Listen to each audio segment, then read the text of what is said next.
Hello, and welcome to In the Kitchen with Brett Thorne, a food service industry podcast by Nation's Restaurant News and Restaurant Hospitality. I'm your host, senior food and beverage editor Brett Thorne, and it is award season. The Emmys were announced in mid-January. The Grammys were last Sunday. The Oscars are going to be announced in about a month. But I'm more interested in the restaurant industry awards.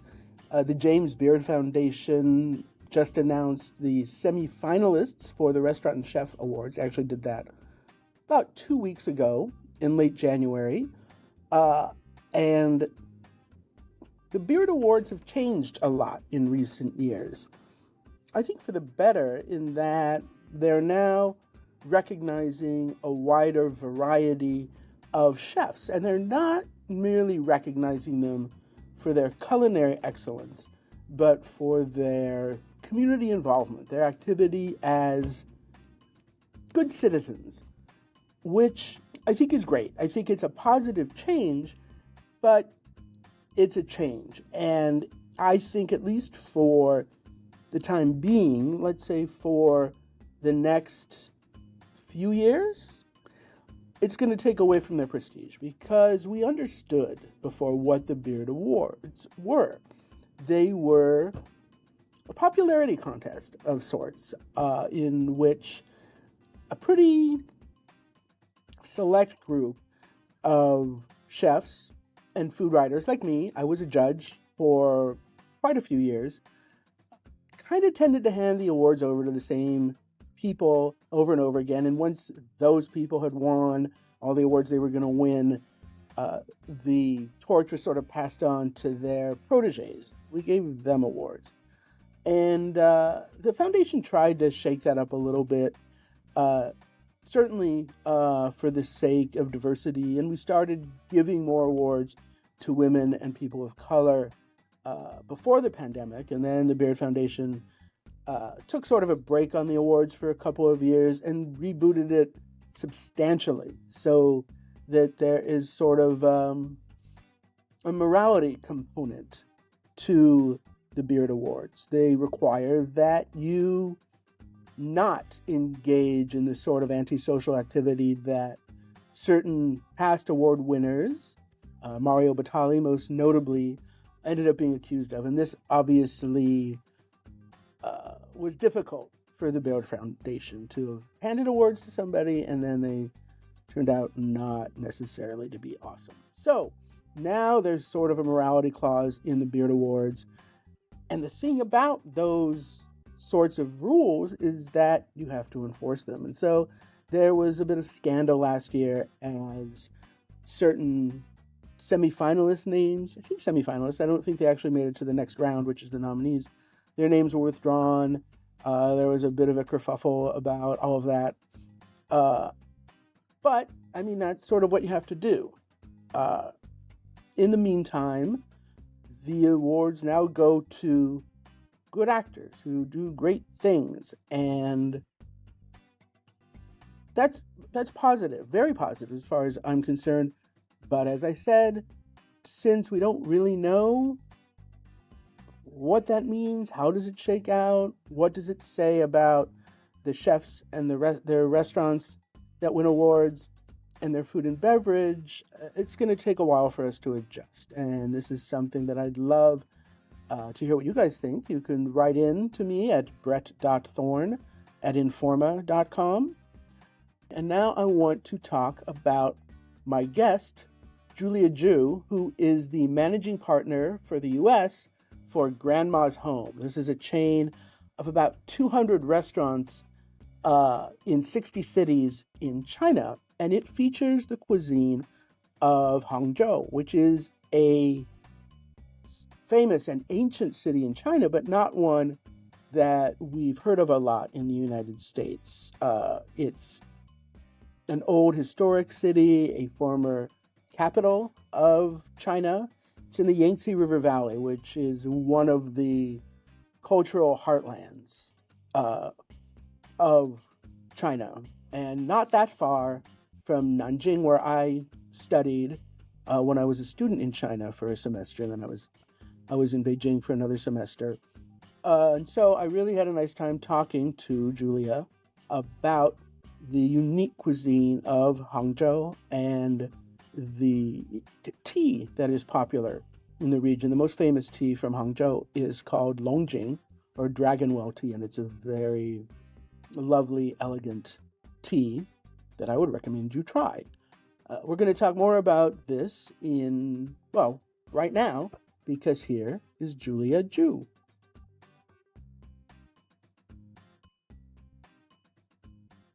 Julia Ju, nice to meet you.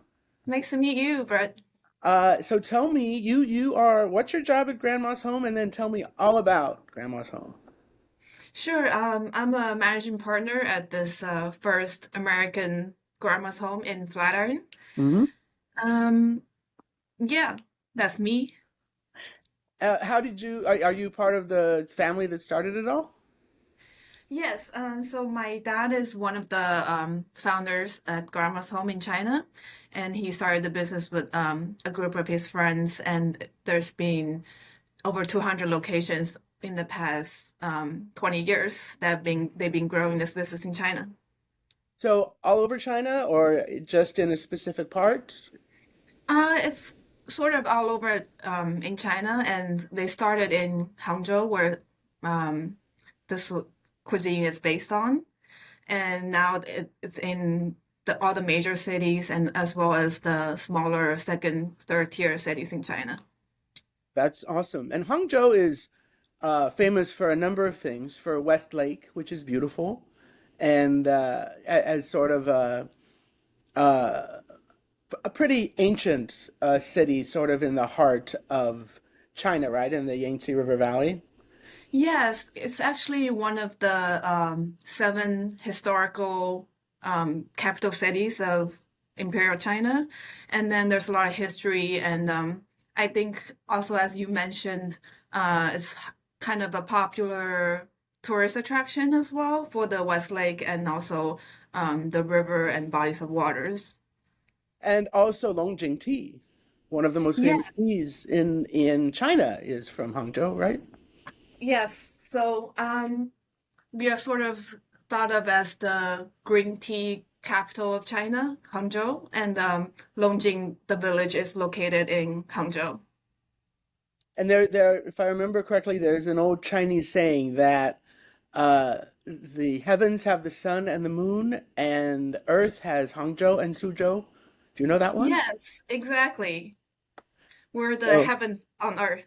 yes, and I've been there a couple of times. It is pretty because I studied in China for a year, so I got the opportunity to go to Hangzhou and just walk around. But it was a long time ago. It was 1988, 89, so it's probably different now. Nice. Where'd you go? Westlake? Yeah, yeah, and just walked around and did go out to Longjing and buy a bunch of tea. There was a whole row of ladies selling their own bunches of tea, and I bought one from one, and all the rest of them were like, "Buy some for me too." Which once I already have my tea, I don't really need to buy some from everybody. But I appreciated their salesmanship. They were good at Yeah, marketing. yeah, I've definitely seen that as well. And just them picking the tips from the trees with their hat and then pan frying them in the with their hands, actually. I thought that was pretty cool to see too. And it's a tasty tea. I like it. Yeah. We will have that on our menu as well. And did you grow up in Hangzhou? Yes, so I grew up there and my family is still there and until I finished middle school. Great. And so the Grandma's Home specializes in the cuisine of Hangzhou. So can you tell me about that cuisine and what makes it special? Sure. I think I'd say the flavor of Hangzhou cuisine I'd say it's very focused on the lightness and the freshness of the flavors. So the ingredients would really be the focus of the cuisine, and not in terms of like we need to have very luxurious ingredients, but more highlighting it as not having a lot of maybe chili peppers or spice, that type of thing, but more something that makes the original flavor of the ingredient to stand out. I s- And mhm. Sorry, go ahead. And I think another aspect of the cuisine that ties into what we were talking about history. So the history of cuisine kind of dates back to the Southern Song Dynasty when Hangzhou was the historical capital. And I think when the capital shift from the north to south, the chefs kind of created the foundations of the cuisine where there's a lot of influences from the north and the local ingredients. And that's sort of the foundation of the cuisine and where it started and carries into today. And the Southern Song was what, 900 years ago, something like that? Yeah, it's more than 800 years ago. So, And we're long still time. eating what they were eating back then. Maybe a little different, but Yeah, similar dish. yeah, China didn't have chilies yet in 800, 900 years ago because that came from the New World about 400 Mhm. years ago. So, what are some uh, typical or popular dishes on the Grandma's Home's menu? Sure, yeah. I think one of our most signature dishes from Grandma's home is the clay pot chicken cooked in a whole pot. I mean, it's a clay pot and it's a whole chicken cooked infused with the Longjing green tea leaf. And this is sort of a dish that's being popularized by Grandma's home in the past 20 years, and it's the top seller. So you put the whole chicken in a pot and then steal it, and then how do you cook it? It's cooked in the pot until it as a whole chicken until Mhm. juicy, and then the flavors are sort of infused from the Longjing tea leaf. And the skin is slightly golden, I see. and you really get the juiciness of the chicken. That sounds great. And so, what are some other popular dishes? And I think the clay pot chicken is sort of something that we created from like the ancient recipe in the small villages around Hangzhou. And other popular dishes we have are sort of the more traditional Hangzhou cuisine dishes. I think one of them would be the um, Longjing tea shrimp, which is like the, the shrimp would be in like a crystal color, and the tea water sort of highlights the freshness of the shrimp. I see. And how is that cooked? Is that also sort of a stewed dish, or is it stir fried, or how do you make it? Um, it's a it's not a it's a stir fry dish, but it's not super oily or anything. It's like the highlight is sort of the crystal freshness of the color of the shrimp. So it sounds like a lot of the food in Hangzhou cuisine is focused more on, as you said, using uh, good ingredients that are local to Hangzhou and just letting them speak for themselves, as opposed to some of the other cuisines in China, like Sichuan and Hunan, that rely more on spices to bring out the flavor. Is that right? Yeah, I think so. I think Hangzhou and like as you said, the south of the Yangtze River area is sort of referred to as the land of the fish and rice. So there's always been a lot of food from the sea and from the fresh waters and also from the mountains. Sounds great. And Grandma's home in Flatiron, has it opened yet? I should know that. Or is it going to open, or what are the plans? No, it's not yet. We're working on opening it soon. Any idea when? We're hoping for March. And you never know with a restaurant. I mean, it's not open until it's actually open. Exactly, but we'll let you know as soon as it opens. Yes, thank you. I appreciate that. I'll swing by. And so what is the restaurant in New York City going to look like? So we have actually a local interior designer that took inspirations from our design and also the New York City environment as well. And this is sort of something that the brand does in China as well. Each location is not always looking the same in the same style. And I would say our location here has both a lot of traditional Chinese elements, like traditional um, craft like the pots and window screens, but we also have many contemporary um, design elements.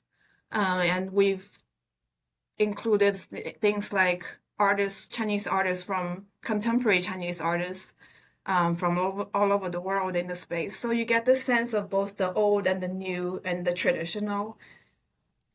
That sounds great. And so with your 200, you said 200 restaurants in China, right? Yes. So with each of those restaurants, do they also try to bring in sort of local colors and designs and that kind of thing? Um, I think each one is not always local, but each one has a design that um, the grandma's home team feels best fit for that location. That makes sense. Yeah. Are there uh, differences between the menu in different grandma's home locations throughout China, or is it all the same at every one? There are some variations different between the different menus. Yes. So over here we pick the menu items that we feel like best represents, as we said, Hangzhou cuisine as well as this home style Chinese food. So, yes, I would imagine if you're opening a restaurant in one of the Chinese provinces that has spicier food, maybe you'd make this food a little bit spicier, or maybe bring in or offer some dishes that are popular in that particular area. Is that the sort of thing that you do when you mix things up in different locations? I think definitely they try to pick things that are what the guests would like in the area for sure. But I don't think in Sichuan we try to make the mapo tofu in their style, but in our style, but what dishes they like, we would select for the restaurant. I see. So that you continue to have your own distinctive flavors, but you have an understanding of what each market wants, and so you. Exactly. And so, what kind of research did you do to understand what New Yorkers want? What kind of research would, okay. So I have been working the restaurant industry in New York for the past 5 to 6 years. And I think from my understanding of Chinese culture and my background, as well as my experience in the industry, I try to um, incorporate what I learned into this restaurant. That's cool. So what kind of work have you been doing over the past 5 or 6 years? So I started as a som, not in Chinese restaurants, but I worked at my first one was an Italian place. I also worked at a German place, and one of them was actually Chinese, but a different type of cuisine. So that's where I started, and now I've been working on this opening. So as a Som, you had to know a lot, obviously, about wine. Is that something you studied before you got involved with restaurants? Yeah, I think that was the first thing I was really interested in, and that's how I got into it, and that inspired me and took me here today. Well, then I'm guessing that Grandma's Home will have an interesting beverage list. Is that true? Yes, we try to find a beverage list that best complements our food, and we'll offer low ABV cocktails with a lot of sort of Chinese flavors and stories that and names that features Chinese folktales. And we will also, of course, have wine from all over the world that we selected to for our menu. And we also have tea, a variety of different teas that is from Hangzhou. We have a black tea and Longjing green tea as well as a chrysanthemum. That should be great. And yeah, and we also have a relatively uh, substantial list for non-alcoholic beverages. So are these, you said no ABV cocktails, right? That kind of thing? Yeah, we do have a low ABV list as well as just non-alcoholic in general. And so what are some examples of some of those non-alcoholic drinks? Because that's a very trendy category. People are drinking less, so that's exciting. Sure, we have one green drink that was inspired by the Chinese folktales. I don't know if you've heard. There's this pagoda that has a white snake and green snake under the pagoda, and this was sort of a romance story. And we have pandan in the drink. That's what makes the drink green. And I think very excited about that drink. Also, we have drinks from Yakult, which is the Red Bull cap drink that a lot of Asian people grew up with. It's a yogurt drink, right? I thought that was delicious. Yeah, that's yogurt, right? Yes. Oh, so that's smart. That's a good idea. And what kind of wines go with Hangzhou food? I think as the way I thought about it is like because we don't incorporate a lot of chilies and spice, or something with very intense flavors. And I think the wines that we've selected is um, very universal to the food that would bring out the best flavor of the ingredients, which is the same as how we approach the cooking style. So what are some examples of the kinds of wines you think you'll be offering? So we are having wines from all over the world actually, and from mainly from there's a lot of Italian selections, and as well as French. We have champagne, we have cava, we have pinots from California. That should be great. I would think it sounds like the food would mostly lend itself to kind of minerally white wines, like a Vermentino, that kind of thing, or Yeah, we do have a Pinot Vermentino Gris. on the list. All right, I thought that was like the mineral flavors would really complement well, and it's like crisp and fresh. yeah. I mean, I think it can be tricky to pair Asian foods with wine because European cuisines, especially French and Italian and Spanish, were designed to be eaten with wine, whereas Chinese food was not designed to be eaten with wine. It was designed, I think, without any particular beverage in mind, just whatever people wanted to drink. Mm-hmm. Yeah, I think surprisingly, some of them just actually does pair very well. And I think if people prefer, we will also try to incorporate traditional Chinese wine, rice wines.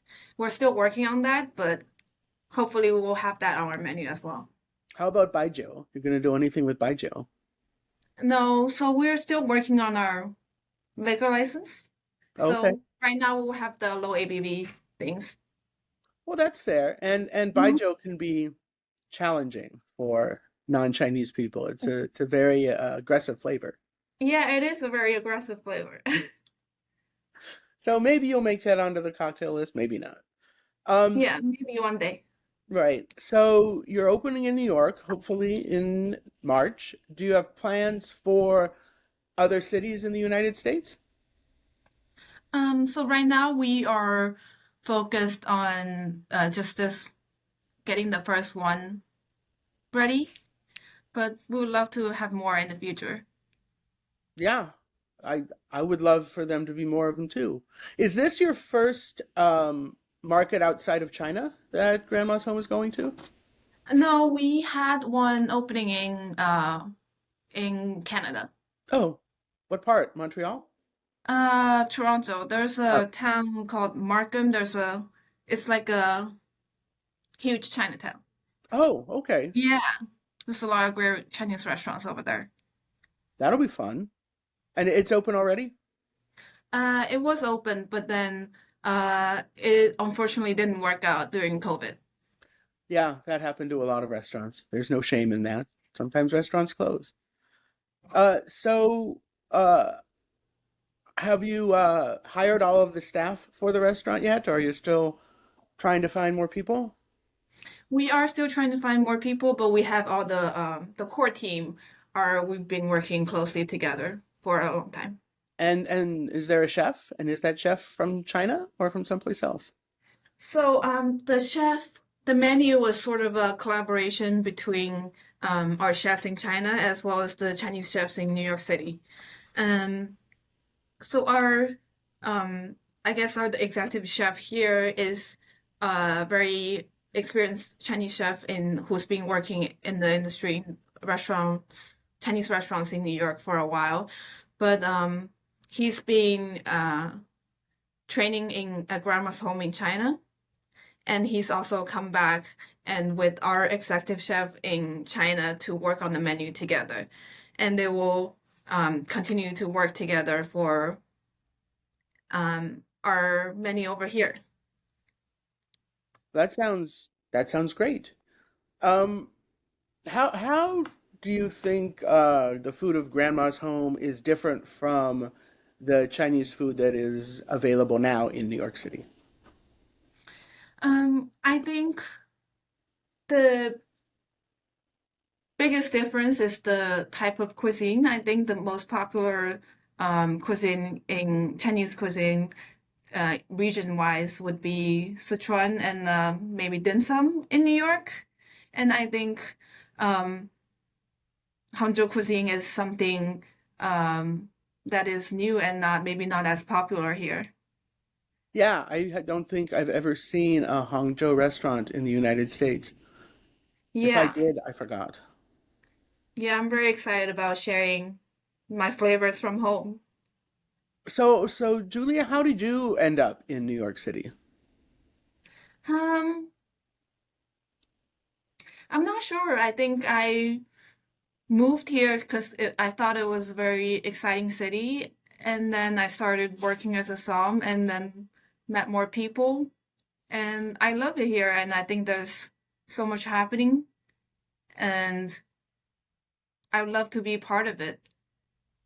When you go out to eat, do you eat Chinese food or do you cook your own Chinese food and then go out and eat other things in New York? Um, I do a little bit of both, but I think there are a lot of great chefs in my family, and they're not here, and I don't think I'm one of them. So I think this was why a part of the reason why this restaurant is here, so I can have the flavors of home while my family is not here.